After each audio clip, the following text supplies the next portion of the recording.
The king is in a much worse health and much worse shape than he appears to be. All of this has had a devastating effect upon his health. February 14th, 2026, 11:23 a.m. Kensington Palace. Prince William sits in his private office reviewing what should be routine briefing documents about upcoming royal engagements. Standard scheduling materials, event confirmations, nothing out of the ordinary. But then his private secretary enters without knocking, something that only happens in emergencies, and places a sealed envelope on William's desk. No official markings, no palace crest, just his name written in familiar handwriting. It's from Princess Anne. William opens it immediately. Inside is a single handwritten note dated 2 days earlier, February 12th. And what it says makes William's hands begin to shake as he reads, "William, I've just spoken with Lady Colin Campbell. She's been in contact with a senior family member who asked her to relay something critical. Your father's health is far worse than what's being presented publicly. The Epstein situation has had what they described as a devastating effect. He's not operating at full capacity. He's unable to. We need to discuss this urgently." The family had no inkling these files would drop. None. And it's destroying him. A. William reads it twice, then a third time, because what Anne is telling him contradicts everything Buckingham Palace has been saying publicly for months. The Stand Up to Cancer announcement in January, where Charles appeared optimistic about reducing his treatment schedule. The carefully staged public appearances showing the king smiling, waving, meeting people. The official palace line that His Majesty's health was progressing positively. All of it, according to Anne's source, has been theatre. Carefully managed public relations designed to hide a devastating truth. King Charles III is not recovering. He's deteriorating. And the stress of the Epstein file revelations, the scandal involving his brother Andrew, the £1.5 million settlement Charles personally funded, the global humiliation of having the royal family's darkest secrets exposed in 3 million pages of legal documents, has accelerated that deterioration to a crisis point. William picks up his secure phone and calls Anne immediately. The conversation lasts 17 minutes. And when it ends, according to someone who spoke with William later that day, the Prince of Wales looks physically ill himself, because Anne has just confirmed what William has suspected but hoped wasn't true. His father is dying faster than anyone outside the immediate family knows, and the decisions about the monarchy's future, decisions that will define Britain for generations, need to be made now, not later, not when it's convenient, now. Within the hour, William requests an emergency meeting with King Charles at Buckingham Palace, not through official channels, not through private secretaries. He calls his father directly and says 4 words that Charles has been dreading for months. We need to talk. Now, before we go any further, I need to be absolutely clear about something. What I'm about to tell you is based on verified statements from Lady Colin Campbell, insider testimonies from people connected to senior royal family members, medical observations from public appearances, and sources close to both Kensington Palace and Buckingham Palace. The core facts: that King Charles has terminal cancer, that the Epstein file releases have created a major crisis, that Charles personally paid £1.5 million for Andrew's settlement, that there's growing concern about the King's visible health decline. These are documented and confirmed. But the private conversations, William's specific reactions, the internal palace dynamics, and the exact nature of what senior royals are saying behind closed doors, these are based on source accounts that cannot be independently verified in every detail. If even half of what's being reported is accurate, we're not just talking about a sick king managing a scandal. We're talking about a constitutional crisis in slow motion, a terminally ill monarch being destroyed by family dysfunction, and a future king realising he may need to take control much sooner than anyone anticipated. So let's go back to where this current crisis really begins. Not in February 2026, but 2 weeks earlier, when the latest batch of Epstein files was released and the royal family's worst nightmare became public record. January 30th, 2026, the Epstein files drop. According to sources close to both King Charles and Prince William, the royal family had convinced themselves that the worst of the Epstein scandal was behind them. Andrew had been effectively banished to Royal Lodge at Sandringham. His titles had been stripped, though it took William forcing Charles's hand after the King's initial weak statement to make that happen. The £12 million settlement with Virginia Giuffre had been paid in 2022, ending the civil case. They genuinely believed, according to these sources, that the scandal was contained, that Andrew's exile was sufficient, that the public had moved on. Then on January 30th, the US Department of Justice released another massive tranche of documents from the Epstein investigation, over 3 million pages. Emails, flight logs, depositions, communications that had been sealed for years. And buried in those documents were details the royal family desperately didn't want public. First, confirmation that King Charles himself, not the Crown Estate, not royal trust funds, but Charles personally, had paid £1.5 million toward Andrew's settlement with Virginia Giuffre. The Sun newspaper broke this detail on February 3rd, citing documents that showed direct financial transfers from Charles's private accounts. The revelation was devastating, because it meant Charles hadn't just enabled Andrew's behaviour through decades of protection and excuse-making. He'd actively funded the cover-up with his own money. Money that came from the Duchy of Cornwall. Money that technically belonged to the people of Britain. Second, the files contained new allegations about Sarah Ferguson's relationship with Jeffrey Epstein. Not just that she'd accepted £15,000 from Epstein in 2010 to pay off debts. That was already known. But that, according to investigative journalist Andrew Lowney and corroborated by statements from Ghislaine Maxwell to prosecutors, Fergie may have had a sexual relationship with Epstein after her divorce from Andrew. Maxwell, the convicted sex trafficker and Epstein's longtime associate, told Deputy Attorney General Todd Blanche during a July interview that Ferguson had put the moves on Jeffrey. The implication was clear and sickening. Third, the emails between Fergie and Epstein revealed a level of intimacy and desperation that shocked even seasoned royal watchers. Fergie joking about marrying Epstein. Fergie writing, "I am at your service, just marry me." Fergie flirting, flattering and sucking up to him like a Dyson, as one Australian news outlet colourfully described it. The cumulative effect of these revelations, Andrew's behaviour, Charles's financial complicity, Fergie's potential sexual involvement with a convicted paedophile, created a perfect storm of reputational destruction. And at the centre of that storm sat a 76-year-old man with terminal cancer, watching his family's legacy implode in real time. February 1st to 5th, 2026. The physical toll becomes visible. According to multiple observers, the change in King Charles's appearance during the first week of February was dramatic and alarming. On February 4th, Charles attended a carers event at Buckingham Palace alongside Queen Camilla and UK Prime Minister Keir Starmer. Photographs from the event, widely circulated in British media, show a man who looks significantly older and frailer than he had just weeks earlier. His skin has a greyish pallor. His hands, clearly visible in several photos, show prominent veins and appear almost skeletal. His smile, while present for the cameras, doesn't reach his eyes. And in candid shots between posed photographs, his expression is one of exhausted resignation. This is a man who is really struggling health-wise to perform, one royal commentator noted, and he doesn't want that to be on the agenda. Ladies and gentlemen, but I think it has what the hell am I going to say to the Aussies next week?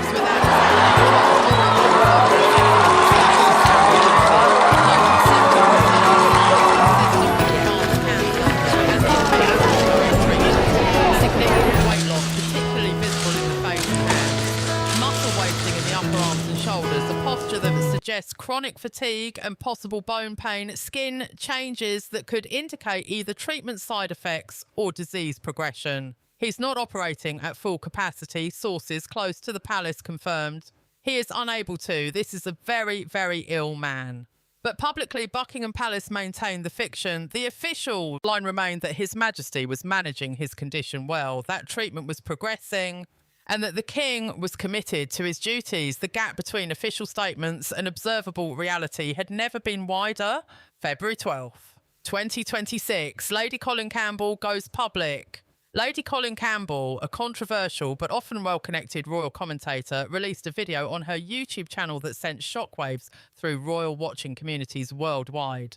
In the video, Lady C, as she's known, made an extraordinary claim. She had spoken with a senior member of the royal family just days earlier, and that person had told her directly about King Charles's true condition. "Let me tell you something," Lady C said, speaking with unusual gravity.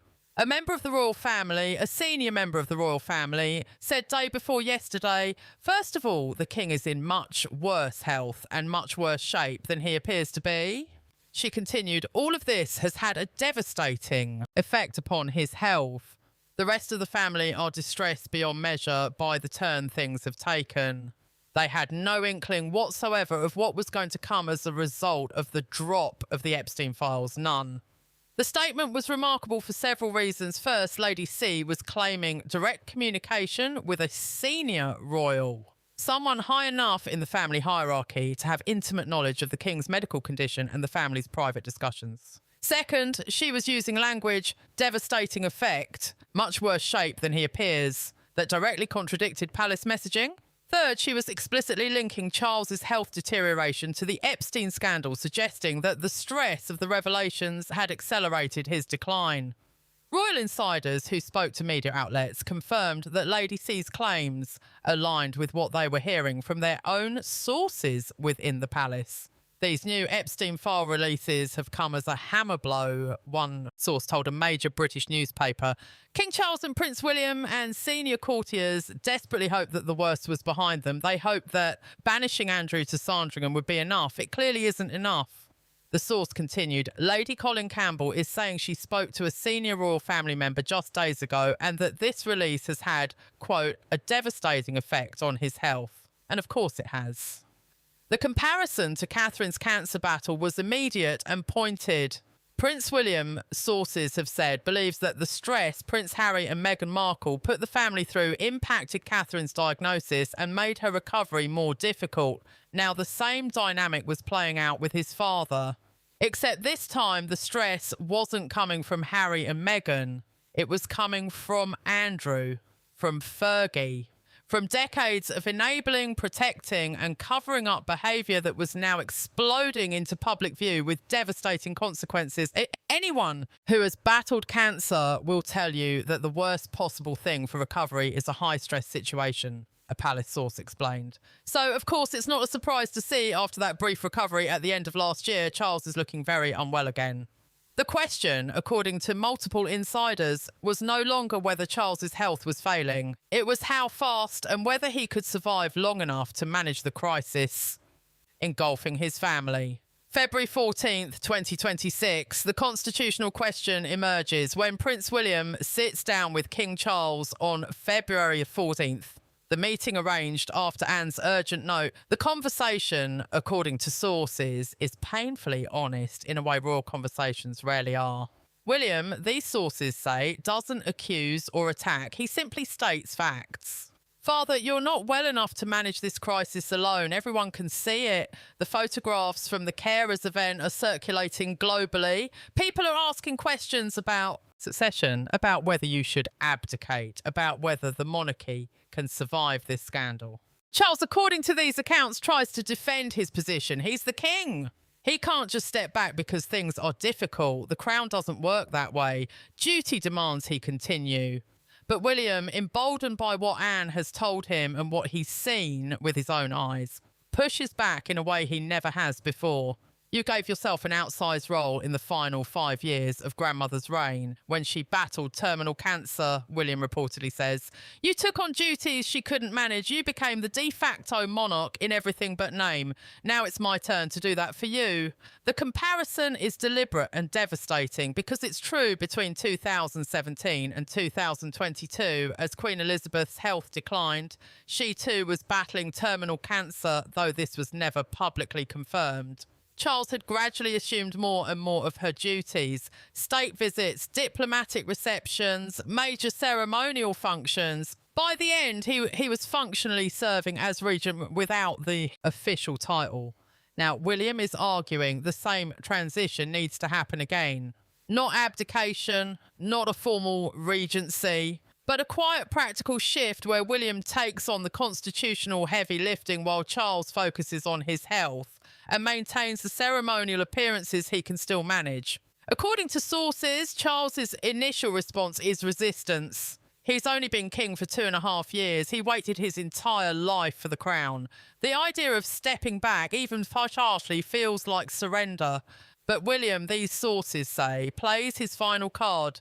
This competition between Buckingham Palace and Kensington Palace has to end. It's not good for the monarchy. And frankly, Father, I've been right about how to handle these crises. I was right about Andrew. I was right about Fergie. I was right about Harry and Meghan. You need to trust my judgment on this.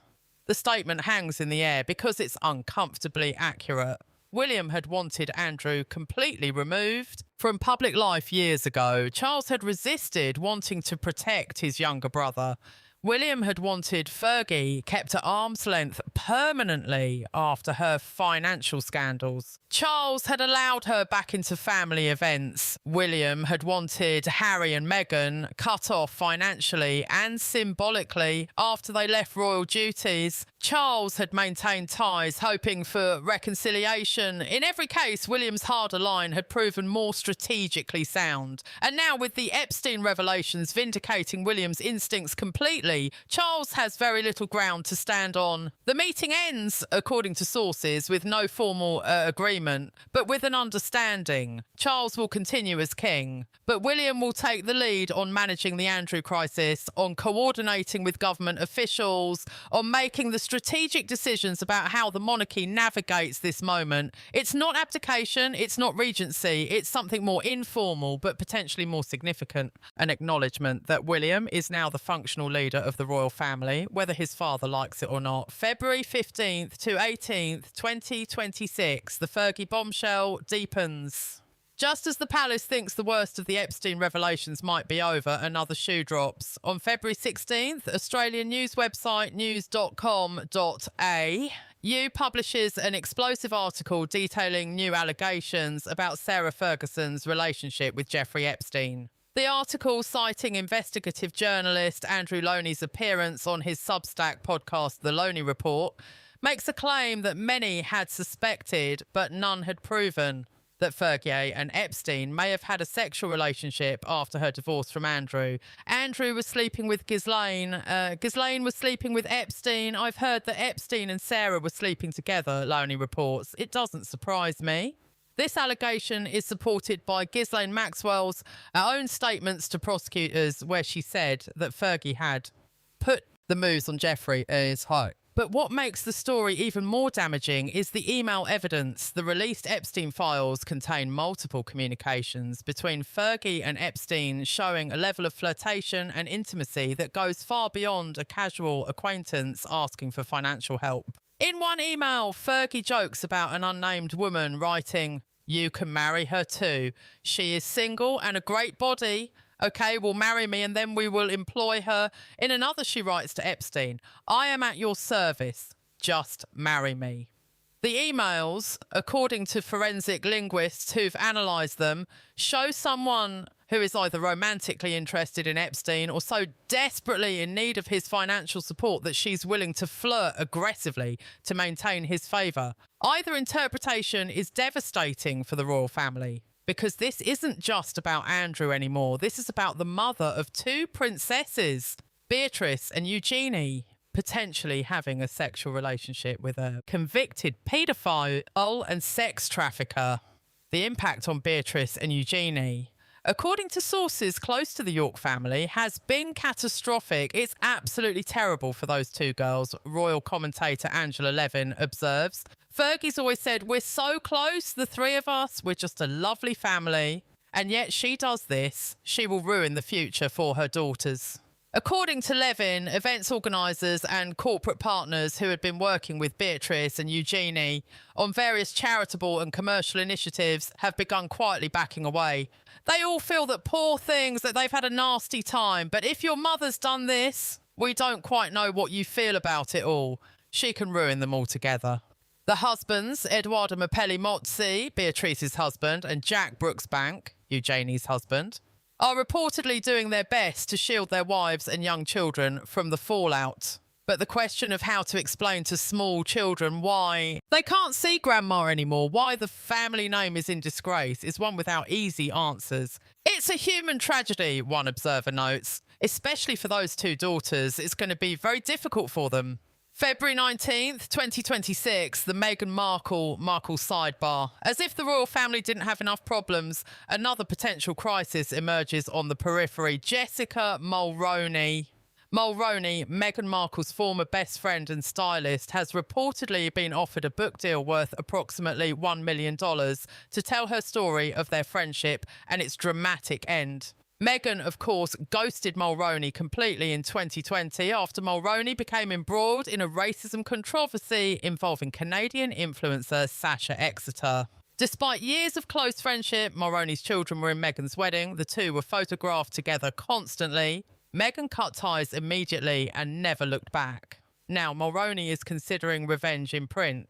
Jessica Mulroney knows everything, Angela Levin notes with obvious relish. Or most things, and I think Meghan will pay $1 million to stop the publishers from doing it. She will be absolutely beside herself. The irony, of course, is that Meghan has spent years weaponising the media against her perceived enemies. The Oprah interview, the Netflix series, the strategic leaks through Omid Scobie. She's used friendly outlets and compliant journalists to shape narratives and destroy reputations.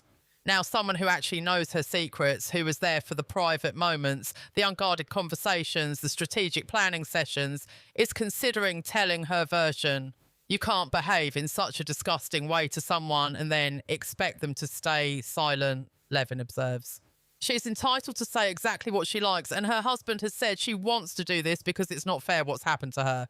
And I think that's right too. Whether the book actually happens remains to be seen. The legal challenges would be significant. Meghan's lawyers would review every word, looking for grounds to block publication or sue for defamation. But the threat alone is enough to add another layer of stress to an already overwhelmed royal family. Because if Mulroney's book comes out at the same time the Epstein scandal is raging, it creates a perfect storm of negative coverage that could genuinely threaten the monarchy's survival. Speaking of Meghan-adjacent disasters, there's also Omid Scobie's catastrophic novel. Scobie, Meghan's unofficial spokesman, the journalist she's used for years, they say, to leak stories and shape narratives, has written a fictionalised novel about the royal family that's so bad, the Daily Telegraph gave it a 1-star review and said it's a novel so bad that I would disown it. The reviewer's most cutting observation: it would be cruel to compare Scobie's novel to, say, A Face, whose cosmetic interventions have gone slightly wrong. The lift jacking the eyebrows into a state of chronic electrocution, but Royal Spin has just that eerie appearance. It looks like a novel that's being sold as a novel, but it fills you with a dark, obscure sadness. Despite the terrible reviews, Peacock, the American streaming network, has optioned the book for a television series. A fictionalised drama about life inside the British royal family, clearly meant to echo Meghan's experiences. It will be rubbish, one observer predicts. Absolute rubbish. But of course, it's been made by Peacock and Meghan is almost certainly advising through Omid. The evidence for Meghan's continued involvement with Scobie came from an unexpected source. British television personality Vanessa Feltz, who accidentally revealed on air that Scobie had once sent her a message saying Meghan had been delighted with Feltz's balanced coverage of the Sussexes. In other words, Scobie was acting as Meghan's go-between, communicating her approval to friendly media figures. The revelation explains a lot about why certain journalists and commentators have been so consistently sympathetic to Meghan, while others have been relentlessly critical. The divide isn't based on objective analysis, it's based on whether you're receiving encouragement from Meghan through Omid or not for the royal family. Dealing with the Meghan Scobie media operation is exhausting under normal circumstances. During a crisis like the current Epstein scandal, it's almost unbearable. Because every negative story about Andrew, every revelation about Fergie, every photograph of a visibly ill King Charles gets amplified and weaponised by Meghan's supporters as evidence that the real royal family is corrupt and dysfunctional, while Meghan was the victim trying to reform it from within. It's a narrative that's demonstrably false. Meghan left long before any of these current scandals emerged, but it's effective at muddying the waters and making every royal crisis about her somehow. February 20th, 2026, the impossible position. As this crisis enters its third week, the royal family finds itself in an impossible position. King Charles is terminally ill and visibly deteriorating under stress. The Epstein files have exposed decades of enabling Andrew's behaviour and possibly Fergie's complicity. The £1.5 million settlement Charles personally funded has destroyed any claim to moral high ground. Republicans and anti-monarchists are circulating, sensing weakness. Meghan Markle's media operation is poised to exploit every misstep, and the public is watching, increasingly sceptical about whether this institution deserves to survive. According to sources close to both Charles and William, there are essentially three options. Option 1, status quo. Charles remains king and tries to manage the crisis while continuing his cancer treatment. William takes on more duties informally but without any official transfer of power. The palace continues trying to manage the narrative through careful staging and optimistic health updates. The problem? Charles is not well enough to handle this level of stress. Every new revelation, every photograph showing how ill he looks, every day he struggles to perform basic duties undermines the monarchy's credibility. This path likely leads to Charles's health collapsing completely within months, possibly while the Andrew crisis is still raging. Option 2, formal regency. Charles remains king, but transfers day-to-day governance to William through a formal regency arrangement, similar to what happened when King George III was incapacitated. The problem, this would require acknowledging publicly that Charles is too ill to govern, which would trigger immediate succession speculation, media frenzy, and potentially constitutional crisis. It would also mean admitting the palace has been lying about Charles's health for months. Option 3, informal power shift. Charles remains king and maintains ceremonial duties when he's able. William takes over all strategic decision-making, crisis management, and substantive governance without formal title change. The public gradually understands that William is running things while Charles serves as figurehead. This is, according to sources, the option currently being implemented, not through official announcement or constitutional mechanism, but through practical reality. William is now the one coordinating with government officials about the Andrew situation. William is the one making decisions about what public statements the family makes. William is the one being sent abroad on diplomatic missions instead of Charles. They didn't send King Charles out to talk about everything that was going on there, Angela Levin observes. They sent William. That makes it easier for King Charles. The shift is happening quietly. Too quietly for most of the public to notice, but within the palace everyone understands. William is now functionally in charge. The question is whether this informal arrangement can hold long enough to get through the current crisis, or whether events will force a more dramatic and public reckoning. February 21st, 2026, Camilla's role becomes critical. According to sources close to the King and Queen, Camilla has been the one person consistently telling Charles what he needs to hear rather than what he wants to hear.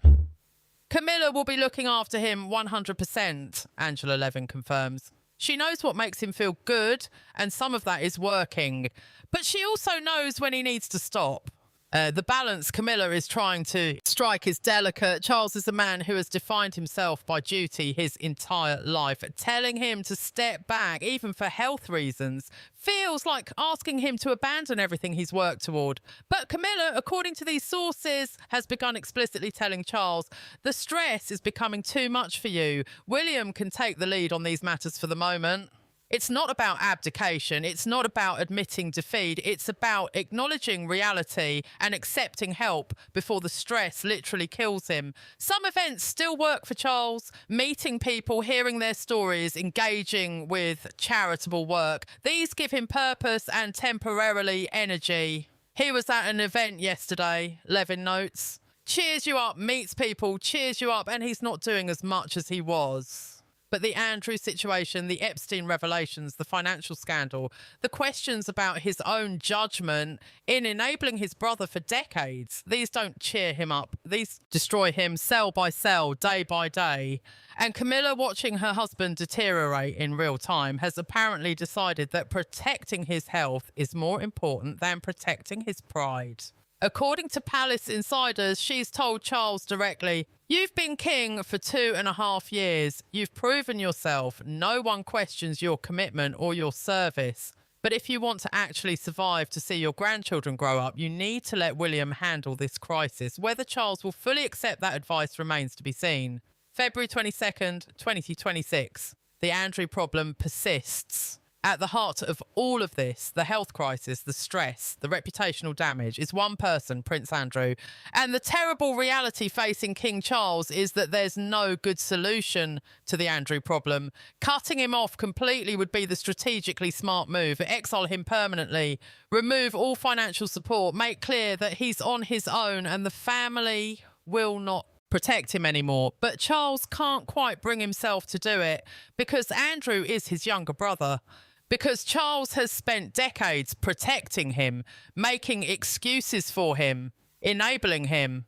Because some part of Charles still wants to believe that loyalty to family matters more than public relations. And because, as Angela Levin observes, there's a genuine concern about Andrew's mental state. If you push Andrew so far, are you almost pushing him into taking his own life? It's a devastating question because it means the family is essentially hostage to Andrew's dysfunction. They can't do what's strategically necessary because they're worried he might harm himself if they do. So instead, Charles has pursued a middle path, banishing Andrew to Royal Lodge at Sandringham, keeping him under close supervision so he can keep him under his eye rather than going off all over the place.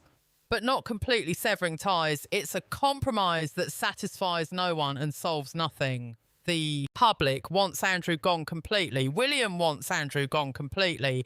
But Charles, whether out of misplaced loyalty or genuine fear for his brother's well-being, won't fully let go. And so the crisis continues. Every new Epstein revelation brings Andrew back into the headlines. Every photograph of him at Royal Lodge reminds the public that he's still being supported by the family. Every day he remains connected to the monarchy is another day the institution's credibility erodes. The stress of this situation is not going to help Charles's recovery one bit, one observer notes. And that's perhaps the cruelest irony of all. The brother Charles is trying to protect is the same brother whose behaviour is literally killing him. February 24th, 2026, present day, the assessment. As of today, King Charles III remains on the throne, but according to every credible source with knowledge of his condition, he is suffering from terminal cancer that has progressed despite treatment, visibly deteriorating in public appearances, showing signs of advanced illness. Unable to operate at full capacity as monarch, under severe psychological stress from the Epstein scandal, in much worse health and much worse shape than he appears to be, being kept upright through carefully staged appearances and optimistic palace messaging that borders on dishonest. Meanwhile, Prince William has been proven correct in his assessments of how to handle Andrew, Fergie, Harry and Meghan, begun taking over substantive decision-making and crisis management, been sent on diplomatic missions that would normally go to the King, received explicit support from Princess Anne for taking a larger role, established himself as the functional leader of the royal family. The competition between Buckingham Palace, Charles's office, and Kensington Palace, William's office, is quietly ending, not through official announcement, but through practical necessity. Because the reality that no one wants to say publicly, but everyone understands privately, is this: King Charles is dying. The Epstein scandal involving his brother has accelerated that process through unbearable stress. And the monarchy's survival may depend on William taking control now, while there's still time to navigate this crisis with competent leadership. It's not what Charles wanted. He waited his entire life to be king. He's only held the crown for 2.5 years. The idea of stepping back, even informally, must feel like cosmic injustice. But as Lady Colin Campbell's senior royal source put it, the king is in much worse health and much worse shape than he appears to be. All of this has had a devastating effect upon his health. That's not palace spin. That's not media speculation. That's the private assessment of someone inside the family who's seen the medical reports and witnessed the deterioration firsthand. And if that assessment is accurate, and all available evidence suggests it is, then the question facing the British monarchy is no longer whether William will eventually take over. It's whether Charles will survive long enough to hand him a monarchy that's still worth saving.